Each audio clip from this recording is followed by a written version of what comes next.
മന്ത്രി AP അനിൽകുമാർ മാധ്യമങ്ങളെ കാണുകയാണ്. അദ്ദേഹം ഈ മഴയുടെ ദുരിതത്തിന്റെ വിശദാംശങ്ങൾ മാധ്യമങ്ങളോട് സംസാരിക്കുകയാണ്. അതോടൊപ്പം തന്നെ മറ്റ് ജില്ലകളിലും ഒറ്റപ്പെട്ട കനത്തതുമായ മഴയാണ് റിപ്പോർട്ട് ചെയ്തത്. ഇടുക്കിയിൽ 3 ഇടങ്ങളിൽ, ഒരിടത്ത് ഉരുൾപൊട്ടലും 2 ഇടത്ത് മണ്ണിടിച്ചിലും, അതുപോലെ തന്നെ കോട്ടയത്ത് വീടിന് മുകളിലേക്ക് മണ്ണിടിഞ്ഞ് വീഴുന്ന ഉൾപ്പെടെയുള്ള ചെറിയ രീതിയിലും വലിയ രീതിയിലുള്ള മണ്ണിടിച്ചിലുകൾ റിപ്പോർട്ട് ചെയ്യപ്പെട്ടിട്ടുണ്ട്. പത്തനംതിട്ട ജില്ലയിൽ വലിയ രീതിയിൽ നദികളിൽ വെള്ളം നിറയുന്ന സാഹചര്യം റിപ്പോർട്ട് ചെയ്തിട്ടുണ്ട്. നമുക്ക് കോട്ടയത്തും ഇടുക്കിയിലുമായി 4 പേരെയായിരുന്നു ഈ മണ്ണിടിച്ചിലിൽ കാണാതായിരുന്നത്. അത് 3 പേരുടെ മൃതദേഹം ലഭിച്ചിട്ടുണ്ട്. ഒരാളെ കൂടി കണ്ടെത്താനുണ്ട്. അതുപോലെ തന്നെ തിരുവനന്തപുരത്ത് കടൽ ക്ഷോഭിച്ചതിൻ്റെ അടിസ്ഥാനത്തിൽ നമുക്ക് 2 പേരെ കാണാതായിട്ടുണ്ട്. അവർക്ക് വേണ്ടിയുള്ള തെരച്ചിൽ തുടരുകയാണ്. ശക്തമായ മഴയാണ് പല ഭാഗങ്ങളിലും, പ്രതീക്ഷിച്ചതിനേക്കാൾ കൂടുതൽ വലിയ മഴയാണ് ഈ ജില്ലകളിലൊക്കെ തന്നെ ലഭിച്ചത്. 24 മണിക്കൂറിനുള്ളിൽ വലിയ രീതിയിലുള്ള അളവിലുള്ള മഴയാണ് പലയിടത്തും, പ്രത്യേകിച്ച് പത്തനംതിട്ട, കോട്ടയം ഭാഗങ്ങളിൽ ലഭിച്ചത്. റാന്നി, നേര്യമംഗലം അല്ലെങ്കിൽ 200 mm ആണ് മഴ റിപ്പോർട്ട് ചെയ്തത്. 200 mm മുകളിൽ 357 വരെ അത്തിക്കയം, വടശ്ശേരിക്കര, അതുപോലെ തന്നെ തെക്കേക്കര ടൗൺ തുടങ്ങിയ സ്ഥലങ്ങളിലൊക്കെ വലിയ രീതിയിലുള്ള മഴയാണ് റിപ്പോർട്ട് ചെയ്തിട്ടുള്ളത്. വീടുകൾ ചില സ്ഥലങ്ങളിലൊക്കെ തകർന്നായിട്ട് റിപ്പോർട്ടുണ്ട്. പല സ്ഥലങ്ങളിലും ഗതാഗതം തടസ്സപ്പെട്ടിട്ടുണ്ട്. ഇത്തരം കാര്യങ്ങളാണ് ഇത് റിപ്പോർട്ട് ചെയ്യപ്പെട്ടിട്ടുള്ളത്. എല്ലാ കാര്യങ്ങളും രാത്രി 2 മണിക്കും 3 മണിക്കും ഇടയിലാണ്, 2:30ക്കും 3 മണിക്ക് ഇടയിലാണ് ഇടുക്കി ഉൾപ്പെടെയുള്ള സ്ഥലങ്ങളിൽ മണ്ണിടിച്ചിലും ഉരുൾപൊട്ടലുമൊക്കെ ഉണ്ടായിട്ടുള്ളത്. സംഭവം അറിഞ്ഞ ഉടനെ തന്നെ റവന്യൂ ഉദ്യോഗസ്ഥന്മാരും പോലീസും നാട്ടുകാരും ഒക്കെ തന്നെ സംഭവ സ്ഥലത്തെത്തി എത്രയും പെട്ടെന്ന് രക്ഷാപ്രവർത്തനങ്ങൾക്ക് തുടക്കം കുറിച്ചിട്ടുണ്ട്. വെള്ളം കയറിയടുത്തൊക്കെ ഫയർഫോഴ്സിൻ്റെ ബോട്ടുകളും, പത്തനംതിട്ടയിൽ അല്ലാത്തിടത്ത് കൊല്ലത്തുനിന്ന് പ്രത്യേക ബോട്ട് കൊണ്ടുവരുന്നതിന് വേണ്ട സംവിധാനങ്ങളുമൊക്കെ ഒരുക്കിയിട്ടുണ്ട്. നിയന്ത്രണ വിധേയമാണ്. ഇത്തരം കാര്യങ്ങളിലൊക്കെ സാധാരണ ഇത്തരം പ്രതിക്ഷോഭങ്ങൾ ഉണ്ടാകുമ്പോൾ നമ്മൾ നേരിടുന്ന രീതിയിൽ തന്നെ ശക്തമായ നടപടികൾ എല്ലായിടത്തും ഉണ്ടായിട്ടുണ്ട്. എല്ലായിടത്തും സുരക്ഷാ സംവിധാനം നല്ല രീതിയിൽ നടക്കുന്നു. ജില്ലയിൽ പ്രത്യേകിച്ച് കോട്ടയം, ഇടുക്കി, ആലപ്പുഴ, പത്തനംതിട്ട ജില്ലകളിൽ ഇതിനകം ക്യാമ്പുകൾ ആരംഭിച്ചു കഴിഞ്ഞു. ഇനിയും ആവശ്യമായ സ്ഥലങ്ങളിൽ മഴ തുടരുന്ന സാഹചര്യത്തിൽ കാലാവസ്ഥാ പ്രവചനം എന്ന് പറയുന്നത് ഇനി മുതൽ ഇന്ന് താരതമ്യേന തെക്കൻ ജില്ലകളിൽ മഴ കുറയാനാണ് സാധ്യത. 12 മണിയോടുകൂടി മഴയുടെ ശക്തി കുറയുമെന്നാണ് നമുക്ക് ലഭിച്ചിട്ടുള്ള റിപ്പോർട്ട്. അങ്ങനെ വന്നാൽ പോലും മുന്നൊരുക്കം എന്നുള്ള നിലയ്ക്ക് അപകട സാധ്യതയുള്ള മേഖലകളിൽ നിന്ന് ആളുകളെ മാറ്റി താമസിപ്പിക്കുവാനും ക്യാമ്പുകളിലേക്ക് മാറ്റുവാനുമുള്ള നിർദ്ദേശം നൽകിയിട്ടുണ്ട്.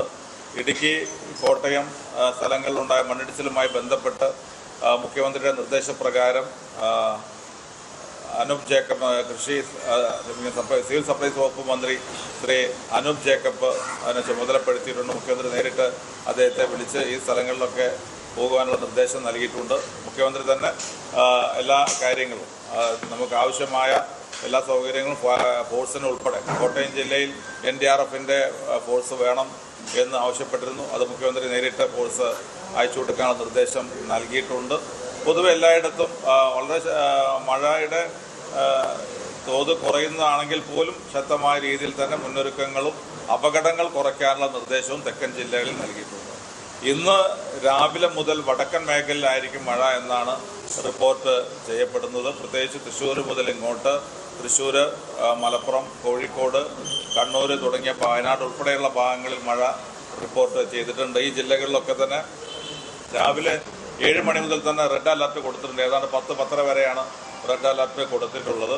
ബാക്കിയുള്ള സമയങ്ങളിലും മഴ ഇടവിട്ടുള്ള മഴ ഉണ്ടാകുന്നത് മാത്രമല്ല 50 കിലോമീറ്റർ വേഗതയുള്ള കാറ്റ് കൂടി ഉണ്ടാവാനുള്ള സാധ്യതയാണ് പ്രവചനമുള്ളത്. അപ്പോൾ അതൊക്കെ മുൻകൂട്ടിയുള്ള മുന്നൊരുക്കങ്ങൾ എല്ലായിടത്തും നടത്തിയിട്ടുണ്ട്. 2 ദിവസം മുമ്പ് തന്നെ 5 ദിവസം മഴ ഉണ്ടാകുമെന്നുള്ള വിവരം ലഭ്യമായതിനെ തുടർന്ന് ജില്ലാ കളക്ടേഴ്സിൻ്റെ മീറ്റിംഗ് റവന്യൂ വകുപ്പ് ഉദ്യോഗസ്ഥന്മാർ, റവന്യൂ സെക്രട്ടറി നേരിട്ട് തന്നെ വിളിക്കുകയും വേണ്ട നിർദ്ദേശങ്ങൾ നൽകുകയും ചെയ്തിട്ടുണ്ട്. നിലവിലുള്ള ജില്ലകളിലെ കാര്യങ്ങൾ വിലയിരുത്തുന്നതിന് വേണ്ടി ഇന്ന് 11 മണിക്ക് ജില്ലാ കളക്ടർമാരുടെ ഓൺലൈൻ മീറ്റിംഗ് ഇന്നും വിളിച്ചിട്ടുണ്ട്. പൊതുവെ മഴ ശക്തമായതിനെ തുടർന്നുണ്ടായിട്ടുള്ള ഒറ്റപ്പെട്ടതാണെങ്കിലും ഈ അപകടങ്ങളെ വളരെ ഗൗരവത്തോടു കൂടി തന്നെ ഗവൺമെൻറ് കാണുകയാണ്. കൂടുതൽ അപകടങ്ങൾ ഇല്ലാതിരിക്കുന്നതിന് വേണ്ടിയുള്ള എല്ലാ മുന്നൊരുക്കങ്ങളും നടത്തിയിട്ടുണ്ട്. മലപ്പുറം ജില്ലയിൽ ഉൾപ്പെടെയുള്ള പല ഭാഗങ്ങളിലും ചില രീതിയിലുള്ള മണ്ണിടിച്ചിൽ, ചെറിയ രീതിയിലുള്ള മണ്ണിടിച്ചിലും റോഡിലേക്ക് വീണ് ഗതാഗത തടസ്സം വരെ സാഹചര്യം ഉണ്ടായിട്ടുണ്ട്. മലപ്പുറത്ത് കോടൂര് നൂറാടി പാലത്തിനടുത്ത് തന്നെ ചെറിയ രീതിയിലുള്ള മണ്ണിടിച്ചിലുണ്ടായിരുന്നു. ഗതാഗതം തടസ്സപ്പെട്ടിരുന്നു. അത് നീക്കം ചെയ്ത് നല്ല രീതിയിൽ മുന്നോട്ട് പോകാനുള്ള സംവിധാനം ഒരുക്കിയിട്ടുണ്ട്. പ്രധാനമായും ഗതാഗത കുരുക്കാണ് പല ഭാഗങ്ങളും ഉണ്ടായത്. അത് വളരെ പെട്ടെന്ന് തന്നെ ഗതാഗത കുരുക്ക് മാറ്റുന്നതിന് വേണ്ടി, തടസ്സങ്ങൾ മാറ്റുന്നതിന് വേണ്ടി റോഡിലേക്ക് വന്ന മണ്ണ് നീക്കം ചെയ്ത് ഗതാഗതം പൂർവ്വസ്ഥിതിയിലാക്കുന്നതിന് വേണ്ടിയുള്ള നിർദ്ദേശം എല്ലായിടത്തും കൊടുത്തിട്ടുണ്ട്. പൊതുവെ മഴ വളരെ ശക്തമായ രീതിയിൽ വന്നതിൻ്റെ അടിസ്ഥാനത്തിലുള്ള പ്രയാസങ്ങൾ കേരളത്തിൻ്റെ വിവിധ ജില്ലകളിൽ ഇതുവരെ റിപ്പോർട്ട് ചെയ്തിട്ടുണ്ട്.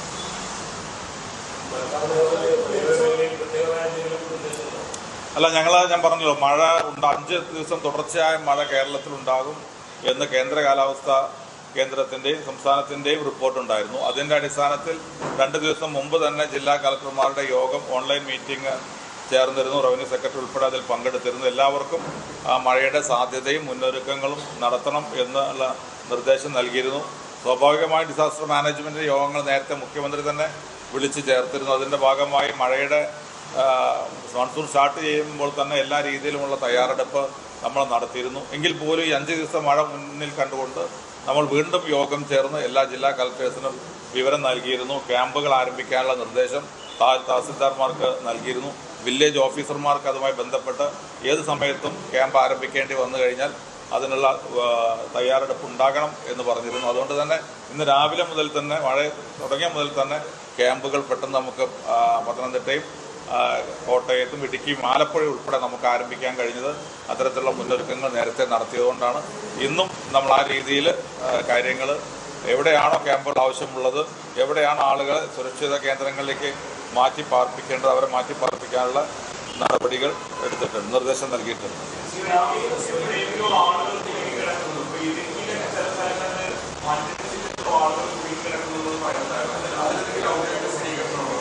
ഇല്ല, ഇപ്പോൾ നമുക്ക് റിപ്പോർട്ട് ചെയ്തത് ഇടുക്കിയിലെ 2 കേസുകളായിരുന്നു. ഇടുക്കിയിലെ 2 ഇടങ്ങളിലായിട്ടുള്ള 2 കേസുകളാണ് റിപ്പോർട്ട് ചെയ്തത്. അതിൽ ഒന്ന്, ആ 2 കേസും നമുക്ക് കണ്ടെടുക്കാൻ കഴിഞ്ഞു. അവർ മൃതദേഹങ്ങൾ കണ്ടെടുക്കാൻ കഴിഞ്ഞിട്ടുണ്ട്. ഒന്ന് സുമതി 65 വയസ്സ്, കൊടിയത്തൂർ വില്ലേജാണ്, അടൂർ മലയിലാണ് മണ്ണിടിച്ചിലുണ്ടായിട്ട് അവർ മരണപ്പെട്ടത്. 65 വയസ്സ്. പിന്നീട് പീരുമേടാണ്, കോലാലമേട്ടിൽ പീരുമേട് 77 വയസ്സ് പ്രഭാകരൻ, അതുപോലെ തന്നെ മണ്ണിടിഞ്ഞ് വീണ്.